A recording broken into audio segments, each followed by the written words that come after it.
ایران پر جو اسرائیل کا امریکہ کا حملہ ہے، ایران پر جو اسرائیلی حملہ ہے، ہاں اس کے رد عمل میں ظاہر ہے ان جماعتوں کا بھی آیا ہے یا ویسے بھی، کیا کوئی ایسا رد عمل ہے جو غیر مذہبی بھی ہو سکتا ہے؟ نہیں موجود ہے. میں گو کہ اس کا قائل ہوں کہ جنگوں وغیرہ کا تجزیہ غیر نظریاتی انداز میں کرنا چاہیے. جی اسی اس کو میں درست سمجھتا ہوں، بلکہ اسے واحد طریقہ سمجھتا ہوں کہ جنگ دو ممالک میں ہو تو اکثر صورتحال میں اس کا سیاسی معاشی فلاں تجزیہ کرنا چاہیے، اس پہ نظریاتی رنگ نہیں چڑھانا چاہیے. لیکن ایران پر حملے کا کوئی سبب غیر مذہبی نہیں ہے، یعنی کوئی سبب ہی نہیں ہے. جی بالکل. غیر مذہبی کوئی سبب نہیں ہے. تو حملہ ہی اگر مذہبی اغراض سے کیا گیا ہے تو دفاع بھی مذہبی قوت سے کیا جائے گا. پھر سیاسی حکمتیں ایک طرف رہیں گی، ان کا لحاظ پہلے اسے پہچاننے کے بعد کرنا ضروری ہے. لیکن اس سے جو پہلا تاثر پیدا ہوگا، یا میں سمجھتا ہوں مجھ پہ ہوا، تو وہ تاثر مذہبی ہوا. اور وہ تاثر ایسا ہوا کہ یہ جیسے اگر اس میں کوئی کھڑا ہوا ان کے خلاف تو یہ کلاسیکل معنوں میں جہاد ہوگا. تو جنگ اگر مذہبی سبب سے ہے اور مذہبی نوعیت اس میں دینا لازم ہے تو وہ ہماری اصطلاح میں جہاد ہے نا. بالکل. تو ایران سے پر ہونے والے موجودہ حملے کو ایسا ہی سمجھا جائے گا جیسے مسلمان ریاست پر حملہ کیا گیا ہے، اس کے اسلامی تشخص کو ختم کرنے کے لیے اور خلاف اسلام طبقات کو تقویت پہنچانے کے لیے وہاں ایران میں ہی. یہ بالکل واضح، اب یہ کوئی الزام وغیرہ تھوڑی ہے. بالکل بھی سامنے تو ہے. اب اس کو میں ظاہر ہے کہ میں اپنے مسلمان ہونے کو کسی بھی اپنی انسانیت کے کسی بھی ڈیفینیشن سٹیج پر فراموش تھوڑی کر سکتا ہوں. صحیح. یہ تھوڑی ہے کہ میں کہیں مجھے انسان ہونے کے لیے مسلمان ہونے سے چھٹکارا پانا ضروری ہو، تو پھر کہاں کا میں مسلمان. تو اب یہاں جو سارا معاملہ ہے وہ مذہبی ہے، تو میں کیوں نہ اس کو مذہبی رنگ دوں اور اس کے تجزیے کا بنیاد مذہب پہ رکھوں، اور اس جنگ کی جسٹیفیکیشن کے سارے دلائل مذہبی ہوں گے میرے لیے. صحیح. یعنی کہ ایران کی طرف سے جو کیا جا رہا ہے یا ہم اس کے جواب میں اگر کچھ بھی کریں گے تو وہ پہلی نظر میں کوئی کسی قوم کا دفاع وغیرہ نہیں ہے، کسی جغرافیے کی حفاظت نہیں ہے. وہ پہلی مرتبہ ہے کہ اسلام پہ حملہ ہوا ہے. تو جاوید صاحب یہ بات پھر ہمیں اتنی عام نظر کیوں نہیں آتی؟ نہیں عام وہی ہے نا یار، وہی تو رو رہے تھے کہ ہم ہونی نہیں کرتے تو کہاں سے ہم کریں. صحیح. آپ جب بھی یہ ہمیشہ یاد رکھنا چاہیے، گرگ کی بات ہے اور بہت ضروری بات ہے. میں سنی ہوں، جی.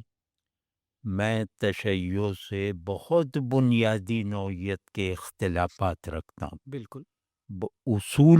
اصول دین کی سطح تک اختلاف رکھتا ہوں، ٹھیک ہے نا. مطلب وہ اختلاف فروعی نہیں ہے، وہ اصولی سب ہے، اور وہ اسے حالت اظہار میں رکھتا ہوں ایک مہذب انداز سے.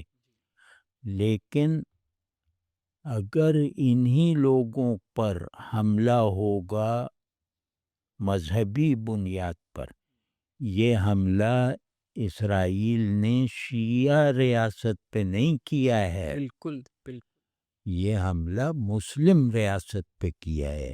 تو یہ ویسے ہی ہوگا جیسے ہم پر ہو ہے، تو وہ بھی تو میرے موقف میں یکسانی رہے گی، میرے جذبے میں یکسانی رہے گی. چاہے وہ حملہ پاکستان پہ ہو تو بھی ایسا ہی محسوس کروں گا جیسا ایران پر حملے کو محسوس کر رہا ہوں. ایک وداؤٹ نیس کے ساتھ ہمارا تشخص ہے، ایک ود ان نیس کے ساتھ ہے۔ ود ان نیس کے ساتھ ہم بالکل مختلف ہیں، صحیح ہے وداؤٹ نیس کے ساتھ ہم امت ہیں۔ جی اور پھر یہاں تک ہوگا کہ یہ حملہ وہ کچھ بھی اگر وہ یہ کہیں کہ دیکھو یہ تمہارے مقدسات کی توہین کرتے ہیں، اسرائیل والا مجھ سے آ کے کہے جی بالکل تو اس وجہ سے ہم حملہ کر رہے ہیں، ہاں تو میں کہوں گا کہ نہیں، میں ان کی توہین پہ قابو پا سکتا ہوں خوشگوار انداز سے۔ تم ہمارے پیغمبر کی توہین کرتے ہو تو ان سے مدد دوں گا میں۔ صحیح یہ جو ایک واضح فرق ہاں، اور بھائی آپ نے کس عنوان سے حملہ کیا؟ صحیح بات ہے بھائی ہم اس عنوان سے کھڑے ہیں ان کے ساتھ۔ جب یہ سب ہو جائے، اللہ ایران کو سرخرو کرے بے شک اور ان سب کو زوال اور ذلت اور شکست کی اتھاہ گہرائیوں میں پاتال میں اتار دے اللہ کے، تو اس کے بعد ہم اپنی آنکھوں میں سختی پیدا کر کے ان سے بات کریں گے کہ دیکھو تم نے ابوت لی ہے نا، یہ سنی تمہاری حمایت میں بہت طاقت سے نہیں کھڑے ہوئے، تو اس میں صرف سنیوں کی بے حسی نہیں ہے، تم لوگوں کی بھی غلطیاں ہیں۔ اب اس کو آؤ جلدی جلدی دور کر لیں، کہیں اب اگلا حملہ ہوا تو پھر یہی ہمارے ساتھ نہ ہو جائے کہ تم الگ کھڑے ہو جاؤ۔ تو یہ بالکل واضح رہنا چاہیے۔ جیسے مثال کے طور میں ایک واقعہ آپ سے سناتا ہوں، مولانا اشرف علی تھانوی کا۔ اب وہ تو عالم بھی پختہ تھے، صوفی بھی جینوین تھے، مطلب جی سب کا اتفاق ہاں اتفاق بھی ہے۔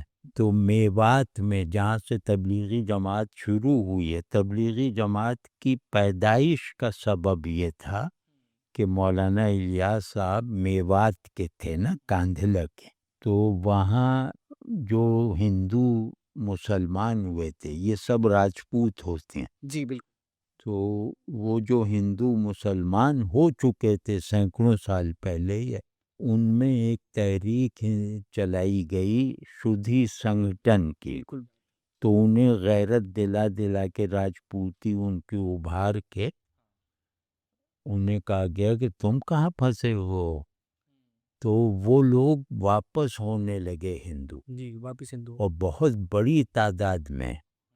تو مولانا الیاس تو اس علاقے میں رہ رہے ہیں، تو ان کو فکر ہوئی کہ یا اللہ یہ کیا ہو رہا ہے، تو یہ انہوں نے تبلیغی جماعت اس غرض سے بنائی تھی کہ شدھی سنگٹن کا میوات میں مقابلہ کیا جا سکے، فوری ضرورت یہ تھی۔ تو اس کے لیے وہ لائے تھے بڑے بڑے علماء کو میوات کہ ان لوگوں میں کچھ وعظ وغیرہ کہیں، تو مولانا تھانوی کو بھی لے کے گئے۔ تو ایک مکھیا تھا گاؤں کا، وہ ہندو دوبارہ ہو گیا، مطلب وہ خیر وہ تو مسلمان تھا ہی پیدائشی، وہ ہندو ہو گیا۔ تو اس سے پوچھا مولانا تھانوی نے، اب یہاں ایک بات یاد ہے، ایک مولانا تھانوی تعزیہ نکالنے کو حرام کہتے تھے، جی ان کا کام بھی فتویٰ ہے ان کا کہ تعزیہ کیونکہ تعزیہ سنی نکالتے تھے، ہاں اچھا وہ شیعوں کا نہیں تھا۔ وہ محرم میں ایک روایت تھی کہ تعزیے سنیوں کے اور یہ سب ان جلوسیوں کا ہاں ظاہر کو انہوں نے منع کیا کہ تعزیے حرام ہے۔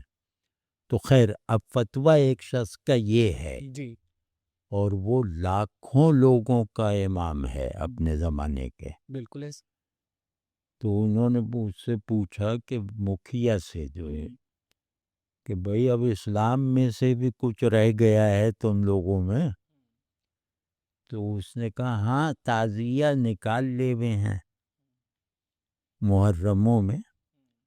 تو مولانا نے بہت سیریس ہو کے اس سے کہا کہ اچھا تم راجپوت ہو، وعدہ کرو کہ تعزیہ نکالنا کبھی نہیں چھوڑو گے۔ یہ ہوتی ہے حکمت، یہ ہوتی ہے فراست، اور یہ ہوتا ہے امت کا کلی تصور۔ صحیح اب وہاں وہ اس کو جس کو حرام کر رہے ہیں وہاں تاکید کر رہے ہیں کہ یہ نہ چھوڑنا کبھی، وعدہ کر لو۔ اب یہ ایک واقعہ آپ اس موجودہ صورتحال میں وارد کر کے بھی دیکھ لیں کہ جب وہی مکھیا پوری طرح مسلمان ہو جائے گا تو اس سے ہم کہیں گے کہ تعزیہ نہ نکالو، اس سے پہلے تھوڑی کہیں گے۔ اب اس وقت حالت جنگ ہے، اب اس میں ہم یہ سب کیا اٹھائیں کہ یہ ہو رہا ہے، وہ کر رہے ہو، وہ کر رہے ہو۔ اس وقت ہم سب ان کا نشانہ ہیں۔ بے شک مطلب وہ پاکستان پہ حملہ نہیں کر پا رہے تو اس کا مطلب یہ تھوڑی کہ وہ سنیوں کو معاف کر رہے ہیں۔ ان کی نظر میں شیعہ سنی کیا ہے؟ صحیح، تو جو دشمن نے آپ کو تشخص دے کے مارا ہے اس تشخص کو اون کرنا لازم ہے۔ پہلی شرط کو مسلمان کو مار رہے ہیں، ہم مسلمان، اور یہ ایران کے حق میں ہونے والی ہر جد و جہد زبانی کلامی سے زیادہ زبانی کلامی بھی یہ جہاد کے زمرے میں آتی ہے۔ باقی مسائل ہم بیٹھ کے حل کریں گے۔ ہم کوئی یہ تھوڑی کہ جب یہ فاتح ہوگا تو ہم پہنچ گئے کہ ہاں بھئی مجلس کیجئے، ہم اس میں شرکت کرنے آئے ہیں۔ وہ ہمیں کہیں گے ہم مجلس کرنے جا رہے ہیں فتح کے لیے، ہم کہیں گے ہم جب چلے جائیں تو کیجئے گا، ابھی نہ کیجئے گا، ہم نہیں بیٹھیں گے اس میں۔ بس اب یہ جو رشتہ ہوتا ہے یہ جب تک اسلام وغیرہ میرے حقیقی مفاد نہ ہو یہ میرے اندر پیدا ہی نہیں ہو سکتا، ورنہ بس ٹھیک ہے شیعہ غلط اچھا ہے، صفایا ہو رہا ہے۔ آپ دیکھیں نا یہ روش بھی تو پیدا ہوئی ہے نا جی بالکل کہ بس ٹھیک ہے وہ بھی غلط یہ بھی غلط، دونوں مارے جائیں، کوئی بھی ہمارا فائدہ ہے۔ تو یہ بہیمانہ عمل ہے، اس کا مطلب تمہارا کوئی تعلق تھوڑی ہے۔ ہاں تم اپنی ایک مصنوعی سی شناخت کو گویا اسلام سے بچاؤ کا ذریعہ بنا رہے ہو کہ ہمیں مسلمان ہونے سے بچا رکھا ہے اس نے۔ یہ سب خرافات میں نہیں پڑھنا چاہیے۔ اب ایران کی حمایت کا مطلب کیا مطلب ہے؟ تشیع کی حمایت ہے؟ کبھی نہیں کروں گا میں۔ تو میں انہیں غلط کہوں گا لیکن ان کے سامنے کہوں گا، وہاں کوئی نیتن یاہو کو وکیل تھوڑی بس، اور یہی وہ بھی کریں گے۔ بالکل تو وہ ٹھیک ہے۔ اب یہ اللہ اس کو بس میری بہت دعا ہے کہ اس میں سرخروئی نصیب ہو، یہ دونوں اب کم از کم ذلیل ہو جائیں تو، اور اب بقیہ عالم اسلام کو ہوش آ جائے تو پھر ہم ان سے کہیں گے ہماری تبلیغی جماعت کو انٹرنس کی اجازت دو، پھر ہمارے تبلیغی لوگ جائیں وہاں اور جا کے پھر ہم انہیں تبلیغ کریں گے کہ یہ نہ کرو، پھر میں ان سے بات تبلیغ کے پہلو سے کروں گا، وہ بھی کروں گا، لیکن اس وقت کوئی بھی صحیح بات کہنا اس وقت اسلام دشمنی ہے۔ کوئی بھی اگر مگر کی بجائے نہیں، جس کو میں یقین سے صحیح سمجھ رہا ہوں، صحیح اس وقت اگر میں زبان سے نکال کے پھیلاؤں گا کہ ایران، یعنی ہر وہ بات جو ایران کا ساتھ دینے سے روکے، وہ اسلام دشمنی ہے۔ بس ہمیں کیا ہے صحیح، یہ بہت بھائی، رسول اللہ صلی اللہ علیہ وسلم میثاق مدینہ کیا ہے؟ یہ تو چلو ایک امت کے دو گروہ ٹکڑے ہیں نا، وہاں کیا تھا؟ وہاں یہودیوں سے معاہدہ کیا تھا کہ امت واحدہ ہیں، یہ ایک پر حملہ دوسرے پر حملہ تصور کیا جائے گا۔ بالکل فرض کیا کوئی مسلمان ہی یہودی پہ حملہ کر دیتے تو آپ صلی اللہ علیہ وسلم اس کو سزا دیتے نا۔ ہمارے نظام انصاف میں کب فرق کیا گیا ہے مذہبی بنیادوں پر؟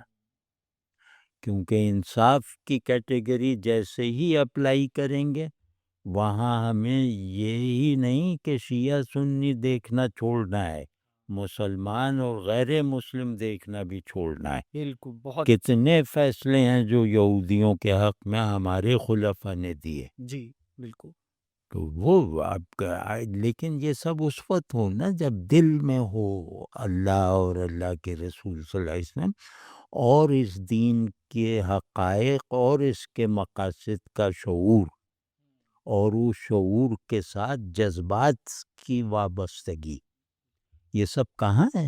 ویسے کیا یہ مجھے نہیں پتہ یہ بات میں اور کس طرح پوچھوں کہ کیا اس سب سے جو آپ نے بتایا یہ ہونا چاہیے، اور دعا یہ کہ خدا کرے یہ وقت کے ساتھ ہو جائے، جو ہو رہا ہے وہ کافی اس کے برعکس نہیں تو بہت دوسری طرف نظر آتا ہے، تو کیا یہ سب چیزیں اسرائیل کو، کیا اس سب سے اسرائیل مضبوط ہوا ہے ہماری نہیں اپنی ان ساری چیزوں سے؟ اللہ نے چاہے تو ایسا ہے. اب یہ دنیاوی عقل استعمال کر کے بھی کہیں نا، اب ہم مذہبی نہیں بنا رہے اس بات، یا اور یہاں مذہبی بنانا غیر مفید ہے. اب اس بات کو مذہبی رنگ دے اسلوب میں رکھنا وہ غیر مفید ہے، اور وہ ڈیفیٹزم ہے جو ہمارے اینڈ آف ٹائم کے تصور میں ڈیفیٹزم طاری ہے نا ہم پر. اس تو بالکل نہیں، تاریخی اور سیاسی پیمانے پر پرکھا جائے گا. اب جو بھی ہم بات کریں وہ یہ کہ اب یہ سامنے کی بات ہے جس کے لیے مطلب دلیل لانے کی الگ سے ضرورت نہیں ہے، مشاہدے میں آئی ہوئی بات ہے کہ اسرائیل فوجی اعتبار سے تو مزید مضبوط ہوگا اور اسے کیا جائے گا. ٹھیک ہے، یہ تو میرا خیال ہے، اور اسے مزید مضبوط بھی کیا جائے گا تو ہمیں زیر کرنے کے لیے کیا جائے گا نا. اب اسرائیل کو مضبوط کیا، پہلے اسرائیل کو مضبوط کرنے کی چلو ایک اخلاقی جسٹیفیکیشن تھی کہ اس پہ یہ لوگ حملہ کر کے قبضہ نہ کریں. آپ جو بھی سمجھتے ہیں اس سے، تو آپ نے اس کے بقا کا ایک سامان کرنے کے لیے اسے مضبوط کر دیا. وہ لاجک ایک پولیٹیکل تھیوری یا سوشولوجیکل اصول کے طور پہ جسٹیفائیڈ ہے، جی تو وہاں ہم اپنے مذہب کا وہ استعمال نہیں کر رہے. ٹھیک ہے، وہ سمجھ میں آنے والی بات ہے بالکل صحیح، کہ ہندو کو ہم سے ڈر ہے تو وہ حفاظتی انتظام کر رہا ہے، ٹھیک ہے. صحیح، تو اب صورتحال بدل گئی ہے. وہ یعنی اب نہیں، اب سے مراد یہ کہ کوئی 5 سال سے وہ یہ ہو گئی ہے کہ اسے حملہ کرنے کی قوت اور توسیعی طاقت دی جائے. بالکل، اب دفاعی طاقت تو دی جا چکی 50 سال پہلے، اب اس کو توسیعی طاقت دینے کا باضابطہ اعلانیہ منصوبہ ہے. جو گریٹر اسرائیل، ہاں، مطلب وہ لوگ کہتے ہیں کہ یہ ہمارا نہیں ہے، لیکن ہم کہہ رہے ہیں کہ ایکسپینشن کی حالت میں تو ہے، ایک جیوگرافک ایکسپینشن کی حالت میں ہے، وہ ہم دکھا سکتے ہیں. اب وہ بھی ابھی بھی ویسٹ بینک میں چل رہا ہے نا، سیٹلمنٹس وغیرہ، اور جو قبضہ کیا وہ انہوں نے چھوڑے نہیں وہ علاقے. لبنان تک آگے ہیں، ہاں، لبنان تک آگے ہیں، لبنان نہیں، پہلے وہ ہوا، اب لبنان اور شام میں کئی میل تک اندر انہوں نے کر لیا اپنے قبضہ. اور یہ سب توسیعی حرکتیں ہیں نا. بالکل، اس کے لیے جو قوت چاہیے، اب اسرائیل کی قوت حاصل کرنے کے جو وہ مقاصد ہیں وہ اس لیے ہیں، حفاظتی نہیں ہے، دفاعی کم، اب یہ ہے جارحانہ. تو اس پہلو سے تو وہ مضبوط ہوگا، مطلب اسلحے کی کھیپ وغیرہ سب زیادہ ہو جائے گی، اور کیا ہے، صحیح، اسے مضبوط کیا جائے گا. لیکن یہ مضبوطی کسی بھی سوسائٹی کی بقا کی ضامن نہیں ہے. یہ مضبوطی بہرحال مصنوعی مضبوطی ہے. ایک ایٹم بم مار دیں گے سب ختم ہو جائے گا. فرض کیا کہ کسی نے غصے میں آ کے مار دیا ایٹم، تو سارا اسرائیل فنا. تو یہ جیسے آخری بات میں کہہ رہا ہوں، اللہ کرے اس کا موقع نہ آئے، تو یہ نہیں ہے. طاقت کسی کی قوم کی بقا کی اگر واحد ضمانت بنے تو آپ یہ سمجھ لیں کہ وہ قوم حالت سکرات میں ہے. وہ کیا کہ اسرائیل رسوائی اس کی جتنی ہو چکی ہے، جی اور جب ایران میں نقصانات کی رپورٹ آئے گی اور وہ جو کیجولٹی اب بچوں کے یہ اسکول اسکول پہ اور یہ وہ اور وہ ایک نہیں ہے زیادہ اسکول ہیں۔ ہاں ہاں اور بہت ساری چیزیں ابھی تو سامنے آئیں گی نا. آپ نے پانی کی لائنیں اڑا دیں یہ وہ سب سامنے آئے گا. تو یہ بین الاقوامی سطح پر اہل مغرب میں اسرائیل کو رسوا کرے گا اور قابل نفرت بنائے گا، جس کا آغاز ابھی سے ہو چکا ہے غزہ کے واقعے سے. جی اور یہ اب وہاں کی حکومتیں بیزار آ رہی ہیں. پہلے یہ تک سوسائٹیز میں تھی کچھ مخالفت، لیکن حکومتیں غیر مشروط طور پر ان کے ساتھ نظر آتی تھیں، یورپ وغیرہ. اب یہ صورتحال نہیں ہے، اور یہ اسرائیل کی طاقت کے بڑھنے کے جو وسائل ہیں ان کو بے اثر کر دے گی. یعنی بندوق بلٹ کے بغیر ہو تو وہ پھر ایک مسلسل عدم تحفظ اہل اسرائیل پر مسلط رہے گا، اور اسرائیل سے وہاں بس جانے والوں میں کی بڑی تعداد ہجرت کرے گی امریکہ وغیرہ. اچھا وہاں عوام میں ایسا لرزہ ہے جی کہ وہ ان کی نیندیں حرام ہیں، نفسیاتی امراض پھیل رہے ہیں. وہاں مظاہرے کی وہ نہ دیکھیں کہ شرکا کتنے ہیں، اس مظاہرے میں شدت کتنی ہے، نفرت کتنی ہے، اور بے بسی کتنی ہے. یہ 10 آدمیوں کا مجمع بھی ہے نا، تو یہ انڈیکیٹ کرتا ہے کہ کل یہ 20 ہوں گے، پرسوں 100 ہوں گے. جی ٹھیک ہے نا. اسرائیلی شہریت میں سب سے بڑا اطمینان انہیں یہ تھا، مذہبی اطمینان کے علاوہ، کہ ہم بالکل محفوظ ہیں، انٹچیبل جو سے نہیں تھا ہمیں کوئی نہیں دیکھ سکتا. وہ ٹوٹ گیا ہے. یعنی اب اسرائیل کی شہری نفسیات، یعنی ان کے باشندوں کی نفسیات میں ایک بہت گہرا خوف داخل ہو گیا ہے، اور جس میں گمان یہ ہے کہ یہ خوف تمام یہودیوں میں سرایت کر جائے گا. تو اب آپ بتائیے کہ ایک مسلسل عدم تحفظ اور ایک اندیکھے خوف کی لپیٹ میں رہنے والے شہریوں کی مضبوط ریاست کا کیا مطلب ہے؟ انہیں بھئی ایک شہری یہ تھوڑی دیکھ رہا ہے کہ آپ نے ان کا نقصان ایران وغیرہ کا کتنا کر دیا. بالکل وہ تو اپنے اوپر گرنے والے میزائل دیکھ رہا ہے نا، وہ آپ کے 100 میزائل نہیں دیکھ رہا، وہ اپنے اوپر گرنے والا ایک میزائل دیکھ رہا ہے. اور وہ یہ مان چکا ہے کہ ہر میزائل کو روکا نہیں جا سکتا. یہ بات تو تسلیم شدہ ہے اب آپ. مان لیے نا. اور پھر وہ یہ دیکھ لیا لوگوں نے کہ گروہی جنگ میں بھی اسرائیل میں مشکل پیدا ہو جاتی ہے. جی جتھے بھی جو ان سے لڑیں گے تو وہ ان کے لیے عدم تحفظ کا، شہریوں میں عدم تحفظ کا احساس پیدا کر رہے ہیں، حوثیوں کی طرف سے ادھر ادھر. تو اب آپ اسرائیل میں رہنے والے کی نظر سے آپ دیکھیں تو میں نہیں سمجھتا کہ دنیا میں کسی بھی ریاست میں رہنے والی قوم کو تاریخ میں ایسے عدم تحفظ کا تجربہ ہوا ہے جو اب انہیں ہوگا. اور پھر ذلت کا نشان بنیں گے، تحقیر کا نشانہ بنیں گے. مغرب کی سوسائٹیز کے بڑے حصے میں انسانیت ہے، جی ہے اور شاید ہم سے زیادہ ہے.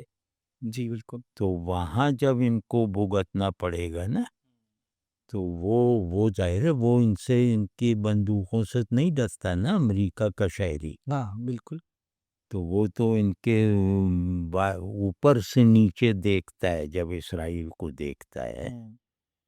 تو وہ جب ان کو نشانہ تحقیر بنائے گا مغرب کا عام آدمی، تو ان کے پاس کون سی جگہ رہ جائے گی عزت اور تحفظ کی ضمانت کے ساتھ رہنے کی. بہت اور یہ کوئی ہماری خوش فہمی مجھے نہیں لگ رہی، یا غلط فہمی، یا محض جیسے ہم لوگ بڑھ کے ہانکتے ہیں، ہم لوگ ہانکتے ہیں، لیکن مجھے یہ بات نہ میں اس جذبے سے یہ کہہ رہا ہوں، مجھے یہ بات موجودہ جو تاریخ جو سبق دے رہی ہے اور کسی قوم کے بالکل برباد ہو جانے کی نشانیوں کے جو تاریخی آثار ہوتے ہیں، میں یہ بات اس کی روشنی میں کہہ رہا ہوں، ورنہ میں نہیں چاہتا کہ ہر یہودی احساس عدم تحفظ میں رہے۔ یہ بات میں کوئی خوشی کے لہجے میں یہودیوں کے بارے میں نہیں کہہ رہا، عام یہودیوں پر۔ تو یہ دیکھیے گا ابھی آپ، اور ابھی تو مطلب بعض چیزیں سامنے آ بھی جائیں تو ہمارا کہنا مناسب نہیں ہے۔ پاکستان کا ابھی بھی شکریہ ادا کیا گیا، ایک جلوس میں جھنڈا لہرایا جی گیا، میں نے دیکھی ہے ویڈیو، اس کی کوئی سگنیفیکنس ہے۔ وجہ ہے پھر چائنا اور روس امریکہ کے آگے جیسے بلی اور شیر والی نسبت نہیں ہے ان کی، جی یہ ڈریں گے نہیں، ڈرے ہوئے نہیں ہیں، یہ ایران کو گرنے نہیں دیں گے۔ اب یہ بات غیر مذہبی تناظر میں جی موجودہ سیٹ اپ کو دیکھتے ہوئے ہو رہا ہے۔ آپ دیکھ رہے ہیں کہ بالکل جنگ کے آخر میں ایک زیادہ قوت رکھنے والے میزائل فائر کیے گئے۔ یہ بات ہمیں اب ہمارے لیے راز ہے، سمجھا ہوا راز، بتانا حکمت عملی کے خلاف ہے۔ تو ایسا نہیں ہے، کچھ چیزیں ہم میں بھی بہتری کی پیدا ہوں گی جو ہماری اندرونی اور دفاعی باہر سے دفاع کی طاقتوں میں اضافہ کریں گی۔ انشاءاللہ جی۔ بہت شکریہ جاوید صاحب، آج جو ہم نے اتنی تفصیلی گفتگو کی، اور شاید یہ وقت کی ضرورت تھی کہ ہم ایران پر اور موجودہ سیاسی صورتحال پر امت مسلمہ کی اور ہماری ذمہ داری کیا ہے اس پر آپ نے جتنی ہماری رہنمائی کی، اور جو آپ نے اشارہ کیا، جن چیزوں کی نشاندہی کی، میرا خیال ہے وہ بہت ضروری تھا۔ بہت شکریہ اس سب گفتگو کے لیے۔